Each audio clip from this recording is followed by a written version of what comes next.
Hallelujah, hallelujah. ಎಷ್ಟು ಜನ ಬಲ ಹೊಂದುತ್ತಿದ್ದೀರಾ ದೇವರ ಪ್ರಸನ್ನತೆಯಲ್ಲಿ? ಹಾಲೆಲೂಯಾ. ಆತನ ವಚನ ಎಲ್ಲಿದೆಯೋ ಅಲ್ಲಿ ಬೆಳಕಿರುತ್ತದೆ. Let there be light. ಪರಲೋಕದ ತಂದೆ ಘೋಷಣೆ ಮಾಡಿದಾಗ ಮೂಲ ಪದದ ಅರ್ಥ ಏನು ಗೊತ್ತಾ? ಎಲ್ಲವೂ ಕೂಡ ಒಂದು ನಿಯಮಕ್ಕೆ ಬರಲಿ ಎಂಬುದಾಗಿ, ಎಲ್ಲವೂ ಕೂಡ ಒಂದು ನಿಯಂತ್ರಣಕ್ಕೆ ಬರಲಿ ಎಂಬುದಾಗಿ, ಎಲ್ಲವೂ ಕೂಡ ಸುಸಜ್ಜಿತವಾಗಿ ನಡೆಯಲಿ ಎಂಬುದಾಗಿ.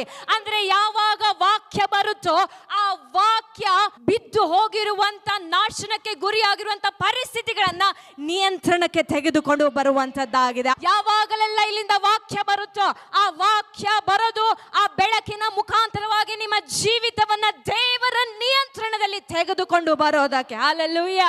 ಹಾಗಾಗಿ ದೇವರ ವಾಕ್ಯ ಭಾಗ ಬರುವಾಗ ಬಲಹೀನತೆಗೆ ಒಳಗಾಗಬೇಡ್ರಿ. ಅಲ್ಲಿ ದೇವರು ನಿಮ್ಮ ಜೀವಿತವನ್ನ ಸುಸಜ್ಜಿತವಾಗಿ ಮಾರ್ಪಡಿಸೋದಕ್ಕೆ, ಒಂದು ನಿಯಂತ್ರಣದಲ್ಲಿ ತರೋದಕ್ಕೆ, ದೇವರ ಚಿತ್ತದಲ್ಲಿ ಅದನ್ನು ನಡೆಸೋದಕ್ಕೆ ದೇವರು ಅಲ್ಲಿ ಕಾರ್ಯ ಮಾಡ್ತಾ ಇರ್ತಾರೆ. ನಾವು ಇವತ್ತು ದೇವರ ಸ್ವರವನ್ನು ಕೇಳೋದಕ್ಕೆ ಬಂದಿದ್ದೇವೆ. ದೇವರ ಚಿತ್ತವನ್ನು ನಮ್ಮ ಜೀವಿತದಲ್ಲಿ ಸ್ವೀಕರಿಸೋದಕ್ಕೆ ಬಂದಿದ್ದೇವೆ. ನಮ್ಮ ಜೀವಿತವನ್ನು ದೇವರ ನಿಯಂತ್ರಣಕ್ಕೆ ಒಪ್ಪಿಸಿಕೊಡೋದಕ್ಕೆ ಬಂದಿದ್ದೇವೆ. Let there be light in the name of Jesus. Let there be order in your life in the name of Jesus. ಪ್ರತಿಯೊಂದು ಸಂಗತಿಗಳು ನಿಯಂತ್ರಣಕ್ಕೆ ಬರಲಿ ನಿಮ್ಮ ಜೀವಿತದಲ್ಲಿ ಯೇಸುವಿನ ನಾಮದ ಅಧಿಕಾರದಲ್ಲಿ. Hallelujah, hallelujah. ಇಲ್ಲಿರುವಂಥ ಎಷ್ಟೋ ಜನರು ಪ್ರಶ್ನೆ ಮಾಡ್ತಾ ಇದ್ದೀರಾ, ದೇವರಿಗೆ ಪ್ರಶ್ನೆ ಮಾಡ್ತಾ ಇದ್ದೀರಾ, ದೇವರ ಬರೀ ಕೇಳಿಕೊಳ್ತಾ ಇದ್ದೀರಾ, ಯಾಕೆ ನಾನು ಒಳ್ಳೆಯದು ಮಾಡಿದರೂ ಬರೀ ಕೆಟ್ಟದ್ದು ನನ್ನ ಜೀವಿತದಲ್ಲಿ ಆಗುತ್ತಾ ಇದೆ ಎಂಬುದಾಗಿ. ಯಾಕೆ ನನ್ನ ಜೀವಿತದಲ್ಲಿ ನಾನು ಇತರರ ಬಗ್ಗೆ ಒಳ್ಳೆ ಆಲೋಚನೆಗಳನ್ನು ಮಾಡಿದ ಮೇಲೂ, ಅವರಿಗೆ ಸಹಾಯ ಮಾಡಿದ ಮೇಲೂ ಯಾಕೆ ಜನರು ನನ್ನನ್ನು ತಿರುಗಿ ಹಿಂಸೆಗೆ ತಳ್ಳುತ್ತಾರೆ, ತಿರುಗಿ ಕಷ್ಟಕ್ಕೆ ತಳ್ಳುತ್ತಾರೆ? ಯಾಕೆ ನನ್ನ ಜೀವಿತದಲ್ಲಿ ನೆಮ್ಮದಿಲ್ಲ? ನಾನು ಪ್ರಾರ್ಥನೆ ಮಾಡ್ತೇನೆ, ನಾನು ದೇವಾದಿ ದೇವರನ್ನ ಆರಾಧನೆ ಮಾಡ್ತೇನೆ, ನಾನು ಸತ್ಯ ವಚನವನ್ನು ಅರಿತುಕೊಂಡಿರುವಂತ ಮಗನಾಗಿದ್ದೇನೆ, ಆದರೂ ಯಾಕೆ ಜನರು ನನ್ನನ್ನು ನೋಡಿ ಹೊಟ್ಟೆ ಕಿಚ್ಚು ಪಡುತ್ತಾರೆ? ಆದರೂ ಯಾಕೆ ನಾನು ಮಾಡದಿರುವಂತ ತಪ್ಪಿನಲ್ಲಿ ನಾನು ಶಿಕ್ಷೆ ಅನುಭವಿಸುವಂತ ಪರಿಸ್ಥಿತಿಗಳು ನನಗೆ ಎದುರಾಗುತ್ತೆ ಎಂಬುದಾಗಿ ನೀವು ಪ್ರೀತಿಯುಳ್ಳ ದೇವರ ಮಕ್ಕಳೇ, ನೀವು ಇವತ್ತು ದೇವರನ್ನ ಪ್ರಶ್ನೆ ಮಾಡುತ್ತಿರುವುದಾದರೆ, ನೀವು ಅಂತ ಪರಿಸ್ಥಿತಿಯಲ್ಲಿ ಹಾದು ಹೋಗುತ್ತಿರುವುದಾದರೆ, ಕಷ್ಟಗಳ ಮೇಲೆ ಕಷ್ಟ, ತಡೆಗಳ ಮೇಲೆ ತಡೆ, ಒಳ್ಳೆಯದನ್ನು ಮಾಡಿದ ನಂತರವೂ ಬರೀ ಕೆಟ್ಟ ಸಂಗತಿಗಳೇ ನಿಮ್ಮ ವಿರುದ್ಧವಾಗಿ ಬರುತ್ತಿರುವುದಾದರೆ, ಪ್ರೀತಿಯುಳ್ಳ ದೇವರ ಮಕ್ಕಳೇ, ಇವತ್ತು ನಿಮ್ಮ ವಿರುದ್ಧವಾಗಿ ಒಂದು ದುರಾತ್ಮ ಕ್ರಿಯೆ ಮಾಡ್ತಾ ಇದೆ. ಆ ದುರಾತ್ಮ ಯಾವುದು ಗೊತ್ತಾ? ಹೊಟ್ಟೆ ಕಿಚ್ಚಿನ ದುರಾತ್ಮ. ಜನರು ನಿಮ್ಮನ್ನು ನೋಡಿ ಹೊಟ್ಟೆ ಕಿಚ್ಚು ಪಡ್ತಾ ಇದ್ದಾರೆ, ಜನರು ನಿಮ್ಮ ವಿರುದ್ಧವಾಗಿ ಮಾತನಾಡ್ತಾ ಇದ್ದಾರೆ. ಅದಕ್ಕೆ ಅವ್ರೇನ್ ಮಾಡ್ತಾರೆ ಗೊತ್ತಾ? ನಿಮ್ಮ ಜೀವಿತದಲ್ಲಿ ಒಳ್ಳೆಯದೇ ಆಗಬಾರ್ದು, ನಿಮ್ಮ ಜೀವಿತದಲ್ಲಿ ಬರೀ ಕೆಟ್ಟದ್ದೇ ಆಗಬೇಕು, ನೀವು ಯಾವಾಗಲೂ ಕಣ್ಣೀರಲ್ಲೇ ಇರಬೇಕು, ನೀವು ಕಷ್ಟದಲ್ಲೇ ಇರಬೇಕು, ನೀವು ಮಾತ್ರ ಉದ್ಧಾರ ಆಗಬಾರ್ದು ಎಂಬುದಾಗಿ ಅವರು ಮಾತನಾಡ್ತಾ ಇದ್ದಾರೆ. ಆದ್ರೆ ನೀವೇನು ಮಾಡ್ತಿದ್ದೀರಾ ಗೊತ್ತಾ? ಆ ಹೊಟ್ಟೆ ಕಿಚ್ಚಿನ ಮಾತುಗಳನ್ನು ನೀವು ಸ್ವೀಕಾರ ಮಾಡ್ಕೊಳ್ತಾ ಇದ್ದೀರಾ. ಹಾಲೆಲೂಯಾ. ನೀವು ನೀತಿವಂತರಾದ ಮೇಲೂ ಕೂಡ, ದೇವರಲ್ಲಿ ನಂಬಿಕೆ ಇಟ್ಟ ಮೇಲೂ ಕೂಡ ಬರೀ ಕಷ್ಟಗಳಿಗೆ ಹೋಗುತ್ತಿರುವುದಾದರೆ ನಿಮ್ಮ ವಿರುದ್ಧವಾಗಿ ಹೊಟ್ಟೆ ಕಿಚ್ಚಿನ ದುರಾತ್ಮ ಕ್ರಿಯೆ ಮಾಡ್ತಾ ಇದೆ. ಜನರು ಯಾಕೆ ನಿಮ್ಮನ್ನು ನೋಡಿ ಹೊಟ್ಟೆ ಕಿಚ್ಚು ಪಡ್ತಾರೆ ಗೊತ್ತಾ? ಅವರ ಬಳಿ ಇಲ್ಲದಿರುವಂಥ ಯಾವುದೋ ಒಂದು ಸಂಗತಿ ನಿಮ್ಮ ಬಳಿ ಇದೆ ಅಂತ. ಅವರ ಬಳಿ ಇಲ್ಲದಿರುವಂಥ ಯಾವುದೋ ಒಂದು ಸಮಾಧಾನ ನಿಮ್ಮ ಬಳಿ ಇದೆ ಅಂತ. ಅವರ ಬಳಿ ಇಲ್ಲದಿರುವಂಥ ಯಾವುದೋ ಒಂದು ಶಕ್ತಿ ನಿಮ್ಮ ಜೀವಿತದಲ್ಲಿ ಕ್ರಿಯೆ ಮಾಡ್ತಾ ಇದೆಯಂತ. ಹಾಲೆಲೂಯಾ. ಇವತ್ತು ನಿಮ್ಮ ಜೀವಿತದಲ್ಲಿ ನಿಮ್ಮ ಸ್ನೇಹಿತರ, ನಿಮ್ಮ ಕುಟುಂಬಸ್ಥರ, ನಿಮ್ಮ ಅಣ್ಣ ತಮ್ಮಂದಿರ, ಇಲ್ಲ ನಿಮ್ಮ ಜೊತೆ ಕೆಲಸದವರ ಹೊಟ್ಟೆ ಕಿಚ್ಚಿನಿಂದ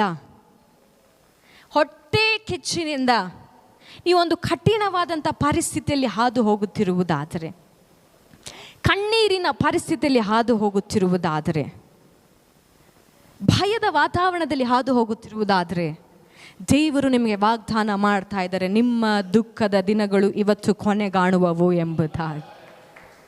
ನಾನು ನೀತಿವಂತನಾದ ಮೇಲೂ ಕೂಡ ನನಗೆ ಕಷ್ಟಗಳು ಬರ್ತಾ ಇದೆ ಅಂತ ನೀವು ಯೋಚನೆ ಮಾಡುತ್ತಿರುವುದಾದರೆ, ಪ್ರೀತಿಯುಳ್ಳ ದೇವ ಮಕ್ಕಳೇ, ಈ ನಿಮ್ಮ ನೀತಿವಂತಿಕೆಯನ್ನು ದೇವರು ಉನ್ನತವಾದಂಥ ಸ್ಥಾನಕ್ಕೆ ಕರೆದುಕೊಂಡು ಹೋಗೋದಕ್ಕೆ ಪರಿಸ್ಥಿತಿಗಳನ್ನು ಆತನು ಜೋಡಿಸುತ್ತಾ ಇದ್ದಾನೆ, ಆತನು ಸರಿ ಮಾಡ್ತಾ ಇದ್ದಾನೆ.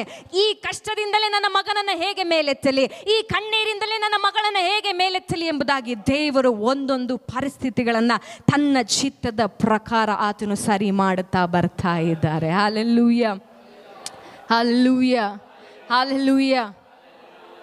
ಜನರು ನಿಮ್ಮ ವಿಷಯವಾಗಿ ಹೊಟ್ಟೆ ಕಿಚ್ಚು ಪಡ್ತಾರ್ರಿ, ಖಂಡಿತವಾಗಿ ಹೊಟ್ಟೆ ಕಿಚ್ಚು ಪಡ್ತಾರೆ. ದೇವರ ವಾಕ್ಯ ಹೇಳುತ್ತೆ, ಜ್ಞಾನೋಕ್ತಿ 27ನೇ ಅಧ್ಯಾಯದ 4ನೇ ವಚನ. ಯಾರಾದರೂ ಒಬ್ರು ಶಬ್ದವಾಗಿ ಓದ್ರಿ.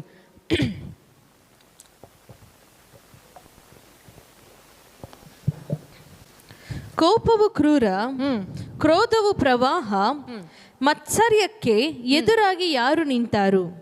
ಹಲ್ಲೆಲೂಯಾ. ಮಾತ್ಸರ್ಯ ಅಂದೆ ಅದು ಹೊಟ್ಟೆ ಕಿಚ್ಚು ಎಂಬುದಾಗಿ ಅರ್ಥ. ಇಂಗ್ಲಿಷ್ನಲ್ಲಿ ಈ ರೀತಿಯಾಗಿ ಹೇಳ್ತದೆ, NLT ವರ್ಷನಲ್ಲಿ, anger is cruel and wrath is like a flood but jealousy is even more dangerous. ಕೋಪಕ್ಕಿಂತ, ಕ್ರೋಧಕ್ಕಿಂತ ಹೊಟ್ಟೆ ಕಿಚ್ಚು ಹೆಚ್ಚು ಡೇಂಜರಸ್ ಎಂಬುದಾಗಿ ದೇವರ ವಾಕ್ಯ ಹೇಳ್ತದೆ. ಅಂದರೆ ಒಂದು ಹೊಟ್ಟೆ ಕಿಚ್ಚಿನ ಸ್ವಭಾವ, ಹೊಟ್ಟೆ ಕಿಚ್ಚಿನ ದುರಾತ್ಮ, ಅದು ಮರಣದ ದುರಾತ್ಮ. ಆ ದುರಾತ್ಮ ಎಷ್ಟು ರೀತಿಯಾಗಿ ಕ್ರಿಯೆ ಮಾಡುತ್ತಂದ್ರೆ, ಒಬ್ಬ ಮನುಷ್ಯನು ಹೊಟ್ಟೆ ಕಿಚ್ಚಿನಲ್ಲಿರುವಾಗ ಆತನು ಅವನನ್ನು ಸಾಯಿಸೋದಕ್ಕೂ ಕೂಡ ಹಿಂದೆ ಮುಂದೆ ನೋಡೋದಿಲ್ಲ, ಅವನನ್ನು ನಾಶ ಮಾಡೋದಕ್ಕೂ ಕೂಡ ಹಿಂದೆ ಮುಂದೆ ನೋಡೋದಿಲ್ಲ. ಅಂಥ ಬಲವಾದಂಥ ದುರಾತ್ಮ ಹೊಟ್ಟೆ ಕಿಚ್ಚಿನ ದುರಾತ್ಮವಾಗಿದೆ. ಆದರೆ ದೇವರಿಗೆ ನೀವು ಕೋಟಿ ಕೋಟಿ ಸ್ತೋತ್ರಗಳನ್ನು ಸಲ್ಲಿಸಬೇಕು. ಎಷ್ಟು ಜನ ನಿಮ್ಮ ವಿರುದ್ಧವಾಗಿ ಹೊಟ್ಟೆ ಕಿಚ್ಚು ಪಡ್ತಾ ಇದ್ದಾರೋ ನನಗೆ ಗೊತ್ತಿಲ್ಲ, ಆದರೆ ದೇವರು ಇವತ್ತಿನ ತನಕ ನಿಮ್ಮನ್ನು ಉಳಿಸಿದ್ದಾರೆ ಆತನ ಕೃಪೆಯಿಂದ ಹೊಟ್ಟೆ ಕಿಚ್ಚು ಪಡುವವರ ಮುಂದೆ. Hallelujah, hallelujah. ನಿಮಗೆ ಗೊತ್ತಿಲ್ಲ ರೀ, ನಿಮ್ಮ ಮುಂದೆ ಚೆನ್ನಾಗಿದ್ದು ಹಿಂದೆ ಎಷ್ಟು ಜನ ಮಾತಾಡ್ತಾ ಇದ್ದಾರೆ ಅಂತ. ನಿಮಗೆ ಗೊತ್ತಿಲ್ಲ ರೀ, ನಿಮ್ಮ ವಿರುದ್ಧವಾಗಿ ಜನರು ಎಷ್ಟು ಸಂಚನ್ನ ಹೂಡುತ್ತಾ ಇದ್ದಾರೆ ಎಂಬುದಾಗಿ. ನಿಮಗೆ ಗೊತ್ತಿಲ್ಲ ರೀ, ಏನೆಲ್ಲ ಅಪವಿತ್ರ ಮಾತುಗಳನ್ನು ನಿಮ್ಮ ಬಗ್ಗೆ ಮಾತನಾಡ್ತಾ ಇದ್ದಾರೆ ಅಂತ. ಆದರೆ ನೀತಿವಂತರಾಗಿರುವಂಥ ನಿಮ್ಮನ್ನು ದೇವರು ಇವತ್ತಿನ ತನಕ ಆ ಮಾತುಗಳಿಂದ, ಆ ನಾಲಿಗೆಗಳಿಂದ ಕಾಪಾಡುತ್ತಾ ಬರ್ತಾ ಇದ್ದಾರೆ. ಹಲ್ಲೆಲೂಯಾ. ಈ ಪರಿಸ್ಥಿತಿಗಳು ಕೆಟ್ಟದ್ದೇ ಇರಬಹುದು, ಆದರೆ ಇದೇ ಪರಿಸ್ಥಿತಿಯಲ್ಲಿ ದೇವರು ನಿಮ್ಮನ್ನು ಉನ್ನತ ಸ್ಥಾನಕ್ಕೆ ಕರೆದುಕೊಂಡು ಹೋಗುವಂಥವನಾಗಿದ್ದಾನೆ. Hallelujah, hallelujah. ಮೊಟ್ಟ ಮೊದಲನೇದಾಗಿ, ಯಾಕೆ ಜನರು ನಿಮ್ಮ ವಿಷಯದಲ್ಲಿ ಹೊಟ್ಟೆ ಕಿಚ್ಚು ಪಡ್ತಾರೆ? ಯಾಕೆ ನಿಮ್ಮನ್ನು ನೋಡಿದ್ರೆ ಏನೋ ಒಂದು ಕೋಪ ಅವರಲ್ಲಿ. ಮುಂದೆ ತುಂಬ ಖುಷಿಯಾಗಿ ಮಾತಾಡ್ತಾರೆ. ಕೆಲವರನ್ನು ನೀವು ಗಮನಿಸಬಹುದು, ನಿಮ್ಮ ಮುಂದೆ ತುಂಬ ಚೆನ್ನಾಗಿ ಮಾತಾಡ್ತಾರೆ, ಪ್ರೈಸ್ ಲಾರ್ಡ್ ಕೊಡ್ತಾರೆ, ಕುಟುಂಬದವ್ರು ಬಂದು ತುಂಬ ಚೆನ್ನಾಗಿ ಮಾಡ್ತಾರೆ. ಆದರೆ ನಿಮ್ಮೊಳಗಿರುವಂಥ ಆತ್ಮನು ಒಂದು ಎಚ್ಚರಿಕೆಯನ್ನು ಕೊಡ್ತಾ ಇರ್ತಾರೆ. ಏನಂದರೆ, ಇಲ್ಲಿ ಏನೋ ಒಂದು ಕಷ್ಟ ಇದೆ, ಇಲ್ಲಿ ಏನೋ ಒಂದು ಸಮಸ್ಯೆ ಇದೆ, ಇವರು ನನ್ನ ವಿಷಯವಾಗಿ ಹಿತವಾದಂಥ ಯೋಚನೆಗಳನ್ನು ಮಾಡ್ತಾ ಇಲ್ಲ, ಇವರು ನನ್ನ ವಿಷಯದಲ್ಲಿ ಹೊಟ್ಟೆ ಕಿಚ್ಚು ಪಡ್ತಾ ಇದ್ದಾರೇನೋ ಅನ್ನುವಂಥ ಎಚ್ಚರಿಕೆಯನ್ನು ಪರಿಶುದ್ಧಾತ್ಮನು ಕೊಟ್ಟಿರ್ತಾರೆ. ಎಷ್ಟು ಜನ ಹೇಳ್ತೀರಾ?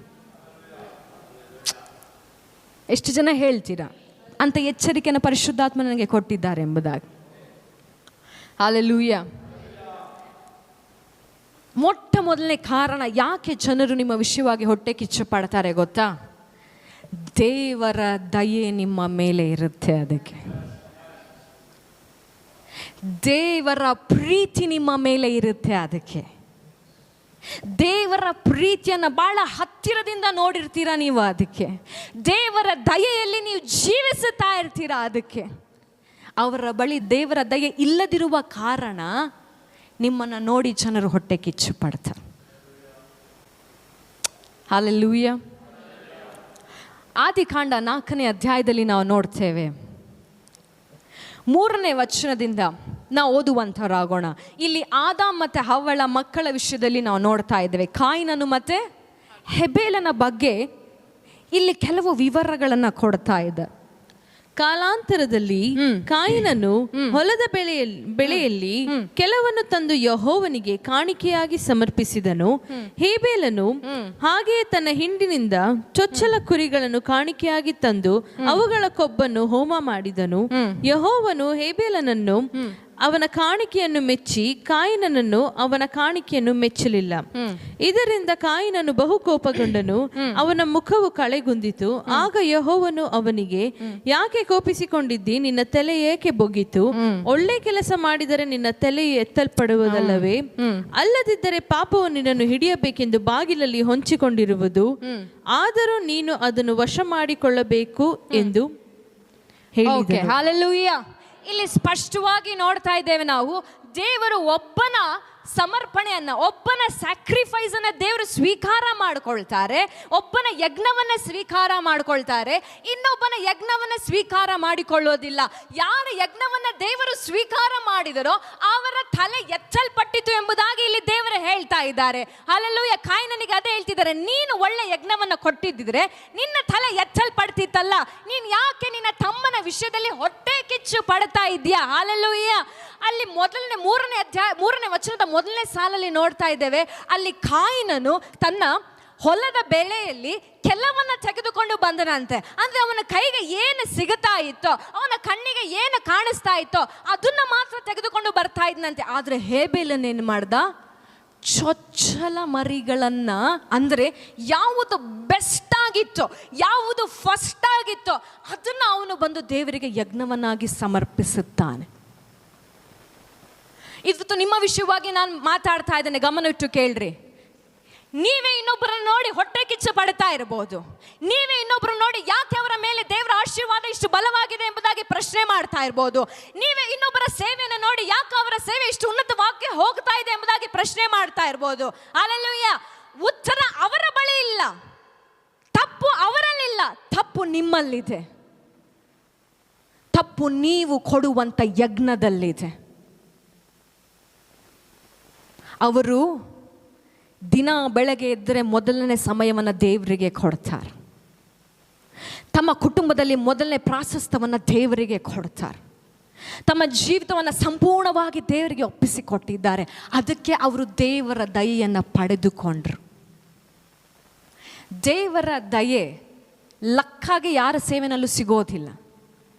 ದೇವರ ಕೃಪೆ ಕೋಇನ್ಸಿಡೆನ್ಸ್ ಆಗಿ ಯಾವರ ಜೀವಿತದಲ್ಲೂ ಸಿಗೋದಿಲ್ಲ. ಅವರು ಆ ಸ್ಟ್ರಾಟಜಿನ, ಆ ರಹಸ್ಯವನ್ನು ತಿಳಿದುಕೊಂಡು ಮೊದಲನೇದಾಗಿರುವಂಥದ್ದೆಲ್ಲವನ್ನು, ತಮ್ಮ ಪ್ರೀತಿ, ತಮ್ಮ ಸಮಯ, ತಮ್ಮ ಜೀವಿತ ಪ್ರತಿಯೊಂದನ್ನು ಅವರು ದೇವರಿಗೆ ಕೊಟ್ಟಿರ್ತಾರೆ. ಅದಕ್ಕೆ ಕೆಲವರ ಜೀವಿತದಲ್ಲಿ ದೇವರ ದಯೆ, ದೇವರ ಕೃಪೆ, ದೇವರ ಬಲ ಬಹಳವಾಗಿ ಕಾರ್ಯ ಮಾಡ್ತಾ ಇರುತ್ತೆ. Hallelujah, hallelujah. ಇನ್ನು ಕೆಲವರು ಕಾಯಿನನ ರೀತಿನಲ್ಲೇ ಯಾವಾಗಲಾದರೂ ಪ್ರೇಯರ್ ಮಾಡೋಣ ಬಿಡು, ಮಧ್ಯಾಹ್ನ ಮಾಡೋಣ ಬಿಡು, ಸಂಜೆ ಮಾಡೋಣ ಬಿಡು, ನಾಳೆ ಬೈಬಲ್ ಓದೋಣ ಬಿಡು, ಕಣ್ಣಿಗೆ ಕಂಡಂಗೆ, ಮನಸ್ಸಿಗೆ ಅನ್ನಿಸಿದಂಗೆ, ಮನಸ್ಸಿಗೆ ಬಂದಂಗೆ. ಯಾಕೆ ಕ್ರಿಯೆ ಮಾಡ್ತಿಲ್ಲ ಗೊತ್ತಾ? ದೇವರ ದಯೆ ನಿಮ್ಮ ಮೇಲೆ ಇರುವಾಗ ನಿಮಗೆ ಅರ್ಹತೆ ಇಲ್ಲದಿರುವಂಥ ಸ್ಥಳಕ್ಕೆ ಅದು ಕರೆದುಕೊಂಡು ಹೋಗುವಂಥದ್ದಾಗಿದೆ. ನೀವು ಇನ್ನೊಬ್ಬರನ್ನು ನೋಡಿ ಅಂದುಕೊಳ್ಬೋದು, ಅವರ ಸೇವೆ ಹೇಗೆ ಬಂತು, ನೆನ್ನೆ ಮೊನ್ನೆ ಬಂದಂಥ ಸೇವೆ ಅಷ್ಟು ಮೇಲೆ ಹೋಗೋದಕ್ಕೆ ಹೇಗೆ ಸಾಧ್ಯ? ಇದು ಖಂಡಿತವಾಗಿ ಲಕ್ಕಿರ್ಬೋದು. ಇಲ್ಲ, ದೇವರ ದಯೆಯ ರಹಸ್ಯವನ್ನು ಅವರು ತಿಳಿದುಕೊಂಡು ಅಲ್ಲಿ ಹೋಗಿದ್ದಾರೆ.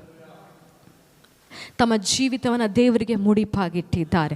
ದೇವರಿಗೆ ಉತ್ತಮವಾಗಿರೋದನ್ನು ಕೊಟ್ಟಿದ್ದಾರೆ.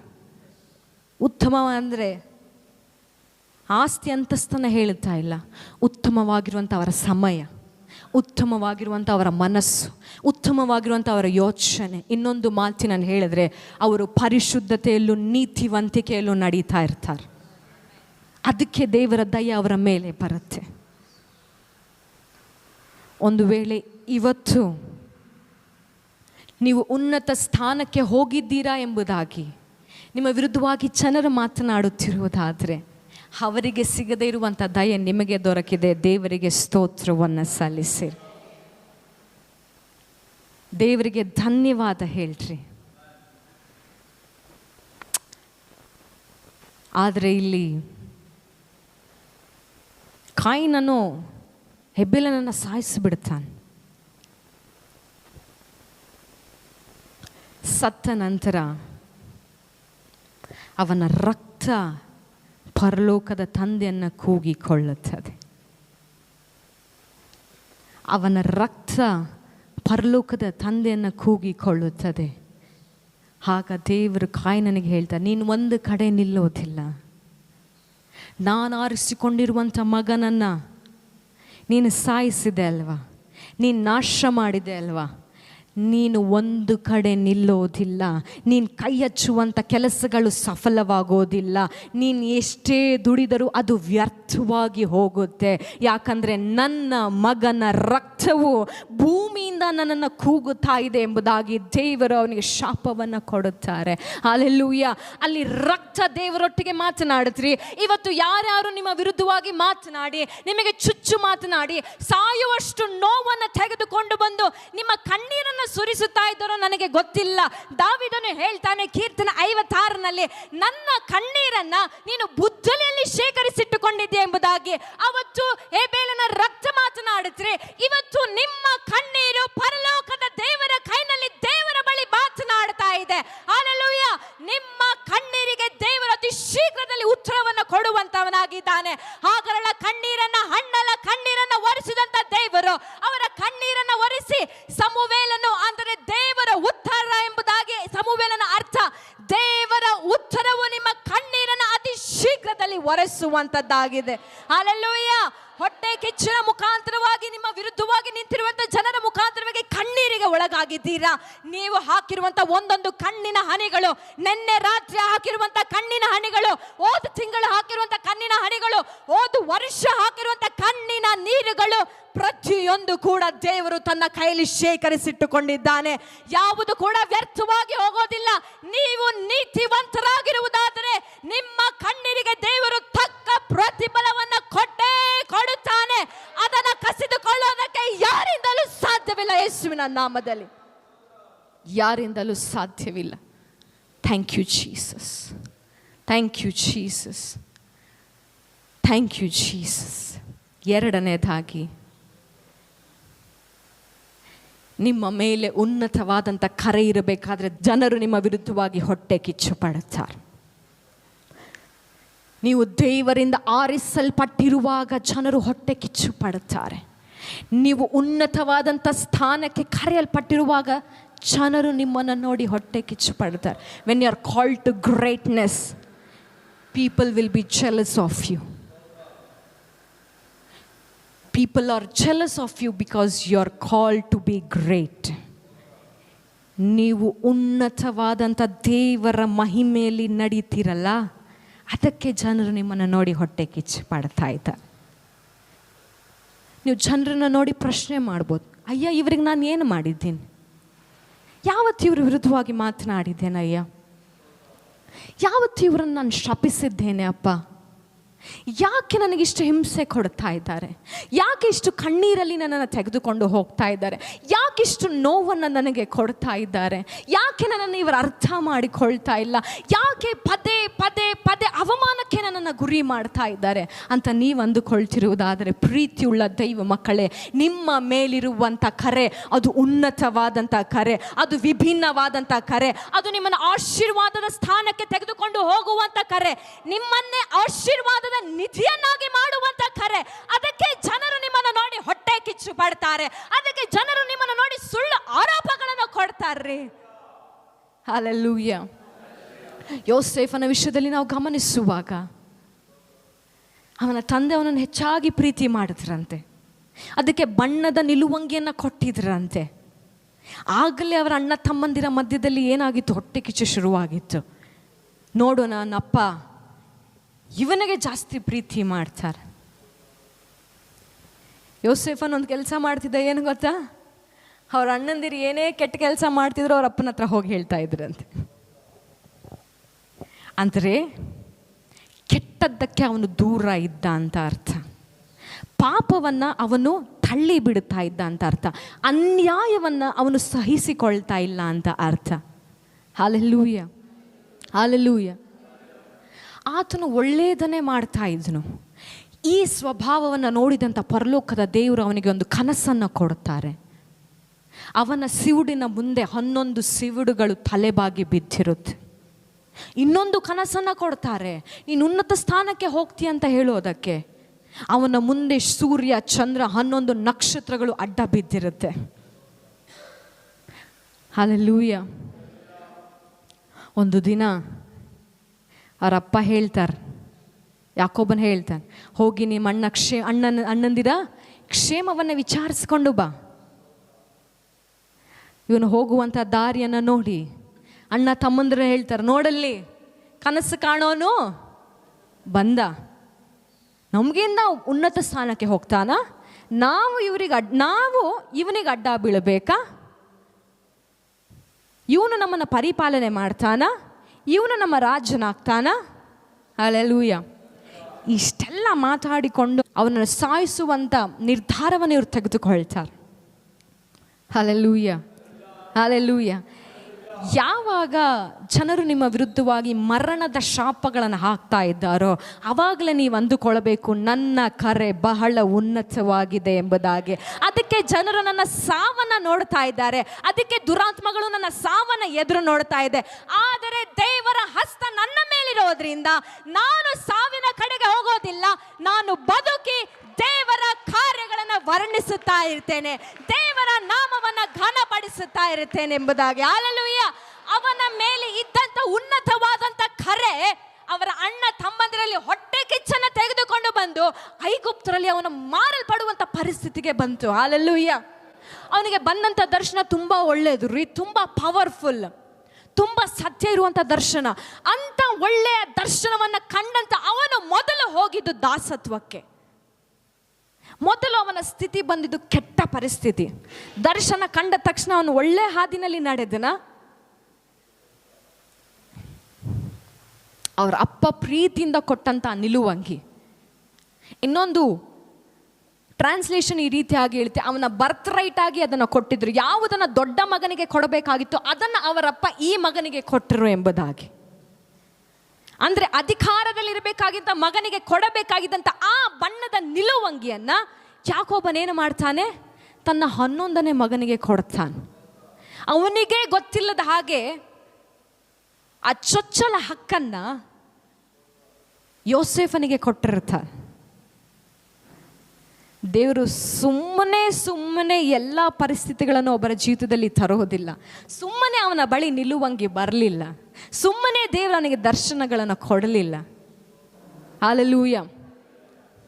ಇಲ್ಲಿಂದ ಆ ಬಣ್ಣದ ನಿಲುವಂಗಿ ಈ ಅಣ್ಣ ತಮ್ಮಂದಿರು ಏನು ಮಾಡಿದ್ರಿ, ನೀನು ಚೊಚ್ಚಲ ಹಕ್ಕನ್ನು ತೆಗೆದುಕೊಳ್ತೀಯ, ನೀನು ನಮ್ಮಲ್ಲಿ ಅಧಿಕಾರ ನಡೆಸ್ತೀಯ, ನಾನು ನಿಮಗೆ ತಲೆಬಾಗಬೇಕಾ ಎಂಬುದಾಗಿ ಇವರೆಲ್ಲ ಏನು ಮಾಡಿದ್ರಿ, ನಿಲುವಂಗಿಯನ್ನು ಕಿತ್ತುಕೊಂಡ್ರು. ಆದರೆ ದೇವರು ಈ ಐಗುಪ್ತದಲ್ಲಿ ಯೋಸೇಫನಿಗೆ ಅಧ್ಯಕ್ಷನ ನಿಲುವಂಗಿಯನ್ನು ಕೊಡುತ್ತಾರೆ. ಪೋಟಿಫರನ ಮನೆಯಲ್ಲಿ ಅಧ್ಯಕ್ಷನಾಗಿ ಆತನ ಬಾಳುತ್ತಾನೆ. ಹಲ್ಲೆಲೂಯ. ಬಣ್ಣದ ನಿಲುವಂಗಿ ಹೋದ್ರೆ ಏನ್ರಿ, ತಂದೆಯ ಪ್ರೀತಿಯ ನಿಲುವಂಗಿ ಹೋದ್ರೆ ಪರವಾಗಿಲ್ಲ, ಆ ನಿಲುವಂಗಿಗೆ ಬದಲಾಗಿ ದೇವರು ಅಧ್ಯಕ್ಷದ ನಿಲುವಂಗಿಯನ್ನು ದೇವರು ಕೊಡ್ತಾರೆ. ಹಲ್ಲೆಲೂಯ. ಆ ನಿಲುವಂಗಿಯನ್ನು ತೊಟ್ಟುಕೊಂಡು ಯೋಸೇಫನು ಅಲ್ಲಿ ಆ ಮನೆಯ ಯಜಮಾನನಿಗಿಂತ ಒಂದೇ ಒಂದು ಹೆಚ್ಚು ಕಡಿಮೆ ಅಷ್ಟೇ ಎಲ್ಲವನ್ನ, ಹೊಲ ಮನೆ ಕೆಲಸಗಳೆಲ್ಲವನ್ನ ಯಾರು ಮಾಡ್ತಾ ಇರ್ತಾರ್ರಿ, ಯೋಸೇಫನು ನೋಡ್ಕೊಳ್ತಾ ಇರ್ತಾನೆ. ಪೋಟಿಫರನಿಗೆ ಯಾವ ಯೋಚನೆನೇ ಇರೋದಿಲ್ಲ, ಯಾವ ಟೆನ್ಷನೇ ಇರೋದಿಲ್ಲ, ಎಲ್ಲ ಯೋಸೇಫನ್ನು ನೋಡ್ಕೊಳ್ತಾ ಇದ್ದಾನೆ, ಬಿಡು ನಾನು ಯಾಕೆ ತಲೆ ಕೆಡಿಸ್ಕೊಳ್ಳೋಣ. ಆದರೆ ಅಲ್ಲಿಯೂ ಏನು ಮಾಡ್ತಾನೆ ಗೊತ್ತಾ, ವೈರಿ ಸುಳ್ಳು ಆಪಾದನೆಗಳನ್ನು ತೆಗೆದುಕೊಂಡು ಬರ್ತಾನೆ ಪೋಟಿಫರನ ಹೆಂಡತಿಯ ಮುಖಾಂತರವಾಗಿ. ಹಲ್ಲೆಲೂಯ. ಕೆಟ್ಟ ವಿಷಯಗಳನ್ನು ಯೋಸೇಫನ ವಿರುದ್ಧವಾಗಿ ಪೋಟಿಫರನ ಹೆಂಡತಿ ಮಾತಾಡ್ತಾಳೆ. ಮಾಡದೇ ಇರುವಂಥ ತಪ್ಪಿಗೆ ಅವನು ಸೆರೆಮನೆ ವಾಸಿಯಾಗುತ್ತಾನೆ. ಆ ಗಲೀಜಾದಂಥ ಸ್ಥಳದಲ್ಲಿ ವಾಸಿಸುವಂಥ ಪರಿಸ್ಥಿತಿ ಬರುತ್ತೆ. ಏನು ಮಾಡ್ತಾ ಇರಲಿಲ್ಲ ರೀ ಯೋಸೇಫನು, ಆತನು ಒಳ್ಳೆಯದನ್ನೇ ಮಾಡ್ತಾ ಇದ್ದನು, ಕೆಟ್ಟದನ್ನು ಆತನು ಯೋಚನೆ ಮಾಡಿದಂಥ ಮನುಷ್ಯನೆಲ್ಲ. ಇಡೀ ಸತ್ಯವೇದದಲ್ಲಿ ನೀವು ಹುಡುಕಿದ್ರೆ ಯೋಸೇಫನ ವಿಷಯದಲ್ಲಿ ಒಂದೇ ಒಂದು ಪಾಪ ನಿಮಗೆ ಸಿಗೋದಿಲ್ಲ, ಒಂದೇ ಒಂದು ತಪ್ಪು ಸಿಗೋದಿಲ್ಲ. ಹಲ್ಲೆಲೂಯ. ನಾನು ನಿಮಗೆ ಹೇಳ್ತಾ ಇದ್ದೇನೆ, ನೀವು ಪರಿಶುದ್ಧತೆಯಲ್ಲಿ ನಡೆಯಬೇಕಾದ್ರೆ, ಆ ಪರಿಶುದ್ಧತೆಗಾಗಿ ನೀವು ಸೆರೆಮನೆಗೆ ಹೋಗುವಂಥ ಪರಿಸ್ಥಿತಿ ಬಂದರು, ಧೈರ್ಯವಾಗಿ ಸೆರೆಮನೆಯಲ್ಲಿ ಮುನ್ನುಗ್ಗಿರಿ. ಹಲ್ಲೆಲೂಯ. ಅಲ್ಲಿಯೂ ಕೂಡ ದೇವರ ದಯೆ ನಿಮ್ಮನ್ನು ಆಳ್ವಿಕೆ ಮಾಡುವಂಥದ್ದಾಗಿದೆ. ಅಲ್ಲಿಯೂ ಕೂಡ ದೇವರು ಆ ಅಧಿಕಾರವನ್ನು ತಿರುಗಿ ನಿಮಗೆ ಕೊಡುವಂಥವನಾಗಿದ್ದಾನೆ. ಹಲ್ಲೆಲೂಯ. ಇವನ ಸೆರೆವಾಸಿಯಾಗಿ ಹೋದ, ಆದರೆ ಅಲ್ಲಿ ಅಧಿಕಾರ ನಡೆಸುವ ಹಾಗೆ ದೇವರ ಆತ್ಮನು ಅವರೊಟ್ಟಿಗೆ ಇದ್ದು ನಡೆಸಿದನು. Hallelujah, hallelujah. ಅವರ ಅಣ್ಣ ತಮ್ಮಂದಿರು ದೇವರ ದಯೆಯ, ದೇವರ ಪ್ರೀತಿಯ ನಿಲುವಂಗಿಯನ್ನು ಕಿತ್ತುಕೊಂಡಿರಬಹುದು. ಪೋಟಿಫೋರನ ಹೆಂಡತಿಯು ಆ ಅಧ್ಯಕ್ಷ ಸ್ಥಾನದಲ್ಲಿದ್ದಂಥ ಗೌರವದ ನಿಲುವಂಗಿಯನ್ನು ಕಿತ್ತುಕೊಂಡಿರಬಹುದು. ಆದರೆ ದೇವರು ಅವನಿಗೆ ಪ್ರಧಾನ ಮಂತ್ರಿಯ ನಿಲುವಂಗಿಯನ್ನು ಸಿದ್ಧ ಮಾಡಿ ಇಟ್ಟುಕೊಂಡಿದ್ದರು, ಅಧಿಕಾರದ ನಿಲುವಂಗಿಯನ್ನು ಸಿದ್ಧ ಮಾಡಿ ಇಟ್ಟುಕೊಂಡಿದ್ದರು. ಹಲ್ಲೆಲೂಯ. ಇವತ್ತು ಮಾನದ ನಿಲುವಂಗಿಗಳು ನಿಮ್ಮಿಂದ ತೆಗೆಯಲ್ಪಟ್ಟಿರುವುದಾದರೆ ಸಿದ್ಧರಾಗಿರಿ. ಅಧಿಕಾರದ ನಿಲುವಂಗಿಯು ನಿಮ್ಮ ಬಳಿ ಬರ್ತಾ ಇದೆ ಯೇಸುವಿನ ನಾಮದಲ್ಲಿ. ಅಧಿಕಾರದ ನಿಲುವಂಗಿಯು ನಿಮ್ಮ ಬಳಿ ಬರ್ತಾ ಇದೆ. ನೀವು ಆಶೀರ್ವಾದದ ನಿಧಿಯಾಗಿ ಮಾರ್ಪಡ್ತಾ ಇದ್ದೀರಾ. ಜನರು ನಿಮ್ಮನ್ನು ನೋಡಿ ಹುಡುಕಿಕೊಂಡು ಬರ್ತಾ ಇದ್ದಾರೆ ಯೇಸುವಿನ ನಾಮದಲ್ಲಿ. ಇತರರಿಗೆ ಆಶೀರ್ವಾದವಾಗುವಂತ ಸ್ಥಾನದಲ್ಲಿ ದೇವರು ನಿಮ್ಮನ್ನು ಕರೆದುಕೊಂಡು ಹೋಗ್ತಾ ಇದ್ದಾರೆ. ಇನ್ನು ಮೇಲೆ ನಿಮ್ಮ ಬಗ್ಗೆ ಮಾತನಾಡುವಂತ, ನಿಮಗೆ ಪ್ರಶ್ನೆ ಮಾಡುವಂತ ಜನರು ಇರೋದಿಲ್ಲ. ನಿಮ್ಮ ಮಾತನ್ನ ಕೇಳಿ ಅದರಂತೆ ನಡೆಯುವಂತ ಜನರನ್ನ ದೇವರು ನಿಮ್ಮ ಬಳಿ ತೆಗೆದುಕೊಂಡು ಬರುವಂತವನಾಗಿದ್ದಾನೆ. ಅದು ಅಧಿಕಾರದ ನಿಲುವಂಗಿ, ಅದು ಅಧಿಕಾರದ ನಿಲುವಂಗಿ. ಎಷ್ಟು ಜನರಿಗೆ ಬೇಕ್ರಿ? ಮತ್ತೆ ಕಷ್ಟವನ್ನ ಕೆಟ್ಟದ್ದಾಗಿ ನೋಡಬೇಡ್ರಿ. ಈ ಕಷ್ಟದ ದಿನಗಳನ್ನು ದೇವರು ನನ್ನ ಕೈ ಬಿಟ್ಟಿದ್ದಾರೆ ಎಂಬುದಾಗಿ ನೋಡಬೇಡ್ರಿ. ಹಲ್ಲೆಲೂಯಾ. ಒಂದು ದಿನ ಬಂತು ಯೋಸೇಫನ ಜೀವಿತದಲ್ಲಿ. ಫರೋಹನಿಗೆ ಕನಸು ಕೊಟ್ಟು ದೇವರು ಅವನನ್ನು ಕರೆ ಕಳಿಸಿದ್ರು. ಆಗ ಫರೋಹನ್ ಹೇಳ್ತಾನೆ, ನಿನಗೆ ಕನಸುಗಳು ಗೊತ್ತಾ? ನಿನಗೆ ಇಂಟರ್ಪ್ರಿಟ್ ಮಾಡೋಕ್ಕೆ ಬರುತ್ತಾ? ನಿನಗೆ ರಹಸ್ಯಗಳನ್ನು ಹೇಳೋದು ಗೊತ್ತಾ?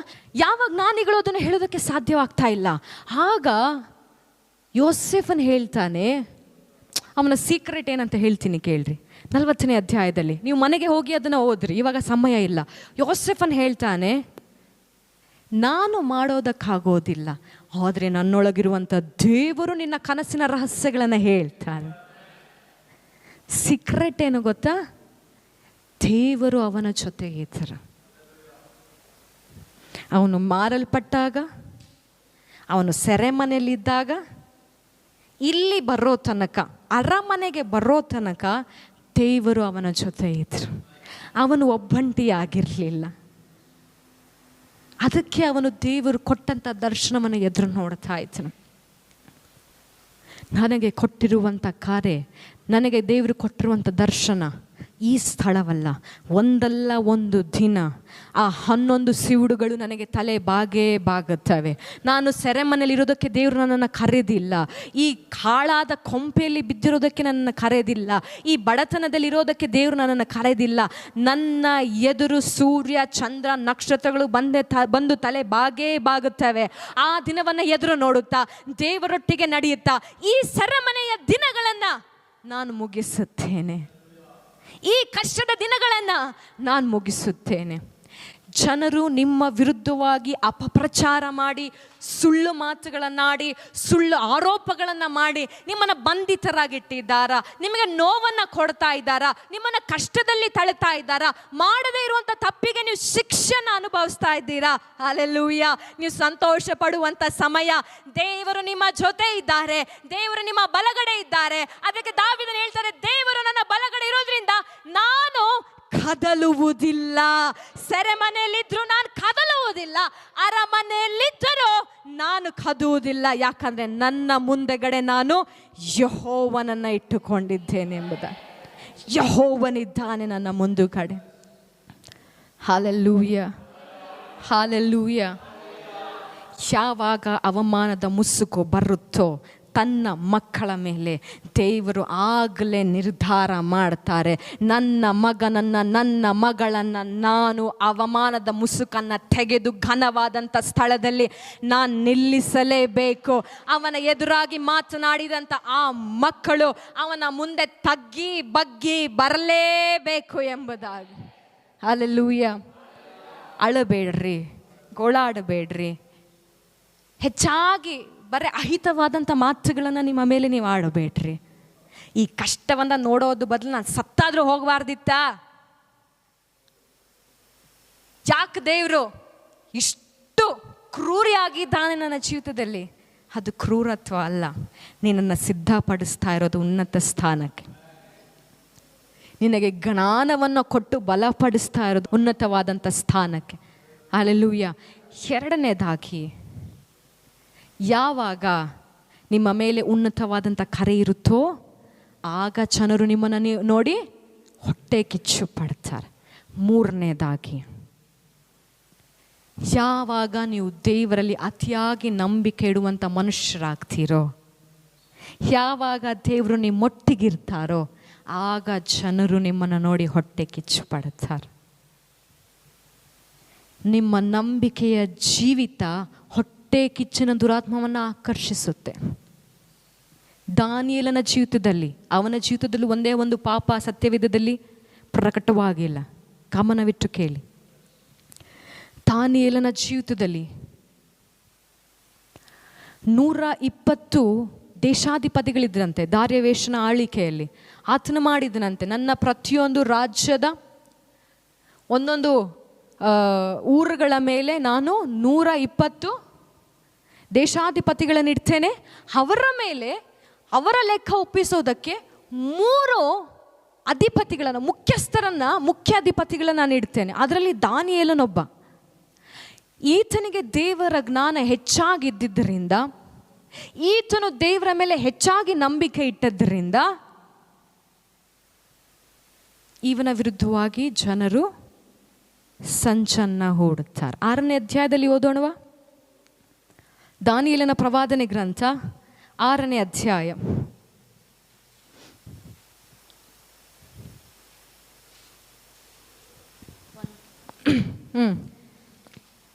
ದಾರ್ಯಾವೇಶನು ತನ್ನ ರಾಜ್ಯಭಾರವನ್ನು ನಿರ್ವಹಿಸುವುದಕ್ಕೋಸ್ಕರ ರಾಜ್ಯದ ಆಯಾ ಭಾಗಗಳ ಮೇಲೆ 120 ಮಂದಿ ದೇಶಾಧಿಪತಿಗಳನ್ನು, ರಾಜನಿಗೆ ನಷ್ಟವಾಗದಂತೆ ಆ ದೇಶಾಧಿಪತಿಗಳ ಮೇಲೆ ಅವರಿಂದ ಲೆಕ್ಕ ತೆಗೆದುಕೊಳ್ಳುವ 3 ಮುಖ್ಯಾಧಿಕಾರಿಗಳನ್ನು ನೇಮಿಸಬೇಕೆಂದು ನಿಶ್ಚಯಿಸಿಕೊಂಡನು. ಆ ಮುಖ್ಯಾಧಿಕಾರಿಗಳಲ್ಲಿ ದಾನಿಯೇಲನು ಒಬ್ಬನು. ಈ ದಾನಿಯೇಲನಲ್ಲಿ ಪರಮ ಬುದ್ಧಿ ಇದ್ದಿದ್ದರಿಂದ ಅವನು ಮಿಕ್ಕ ಮುಖ್ಯಾಧಿಕಾರಿಗಳಿಗಿಂತಲೂ ದೇಶಾಧಿಪತಿಗಳಿಗಿಂತಲೂ ಅಧಿಕ ಸಮರ್ಥನೆನಿಸಿಕೊಂಡಿದ್ದನು. ಅವನನ್ನು ರಾಜನು ಪೂರ್ಣ ರಾಜ್ಯದ ಮೇಲೆ ನೇಮಿಸಲು ಉದ್ದೇಶಿಸಿದನು.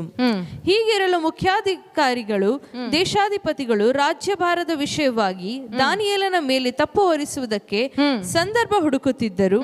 ಆದರೆ ತಪ್ಪು ಹೊರಿಸುವ ಯಾವ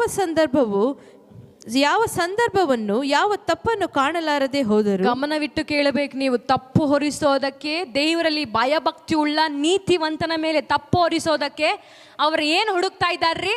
ಸಂದರ್ಭವನ್ನ, ಸಮಯವನ್ನು ಹುಡುಕ್ತಾ ಇದ್ದಾರೆ. ಆದ್ರೆ ಅವ್ರ ಕೈಗೇನು ಸಿಗ್ತಾ ಇಲ್ಲ. ಅವಾಗ ಅವ್ರು ಏನ್ ಯೋಚನೆ ಮಾಡ್ತಾರೆ ನೋಡ್ರಿ. ಅವನು ನಂಬಿಗಸ್ತನೇ ಆಗಿದ್ದನು, ಅವನಲ್ಲಿ ಅಲಸ್ಯವಾಗಲಿ ಅಕ್ರಮವಾಗಲಿ ಸಿಕ್ಕಲಿಲ್ಲ. ಆಗ ಆ ಮನುಷ್ಯರು ಈ ದಾನಿಯೇಲನ ಮೇಲೆ ತಪ್ಪು ಹೊರಿಸಲು ಇವನ ದೇವ ಧರ್ಮದ ಮೂಲಕವೇ ಹೊರತು ಇನ್ನಾವುದರಲ್ಲಿಯೂ ನಮಗೆ ಅವಕಾಶ ದೊರೆಯದು ಅಂದುಕೊಂಡರು. ಇಂಗ್ಲಿಷ್ ನಲ್ಲಿ ದೇವರ ಮೇಲೆ ಇದ್ದಂತ ನಂಬಿಕೆಯ ಕುರಿತೇ ಇವನ ವಿರುದ್ಧವಾಗಿ ನಾವು ಸಂಚನ್ನ ಹೂಡಬೇಕೆ ಹೊರತು ಇನ್ಯಾವುದು ನಮಗೆ ಸಿಗೋದಿಲ್ಲ ಎಂಬುದಾಗಿ ಅವರು ಅಂದುಕೊಳ್ತಾರೆ. ಹಲ್ಲೆಲೂಯಾ. ಇಲ್ಲಿ ನಂತರ 30 ದಿನಗಳ ಕಾಲ ಆ ರಾಜನನ್ನ ಮಾತ್ರ ಆರಾಧಿಸಬೇಕೆ ಹೊರತು ಯಾವ ದೇವರಿಗಾಗ್ಲಿ ಯಾವ ಮನುಷ್ಯನಿಗಾಗ್ಲಿ ವಿಜ್ಞಾಪನೆ ಮಾಡಬಾರ್ದು, ಕೈ ಮುಗಿಬಾರ್ದು, ಏನನ್ನ ಮಾಡಬಾರ್ದು. 30 ದಿನ ಈ ದಾರ್ಯಾವೇಶನನ್ನ ಮಾತ್ರ ಆರಾಧಿಸಬೇಕು, ಇವನಿಗೆ ಮಾತ್ರ ತಲೆ ಬಾಗಬೇಕು. ಇದನ್ನ ತಿಳಿದ ನಂತರವು ದಾವೀದನ ಏನು ಮಾಡ್ತಾನೆ ಗೊತ್ತಾ? ಈ ನಂಬಿಕೆಯ ನೀತಿವಂತ ಮನುಷ್ಯನು ಏನು ಮಾಡ್ತಾನೆ ಗೊತ್ತಾ? ಸೀದಾ ಹೋಗಿ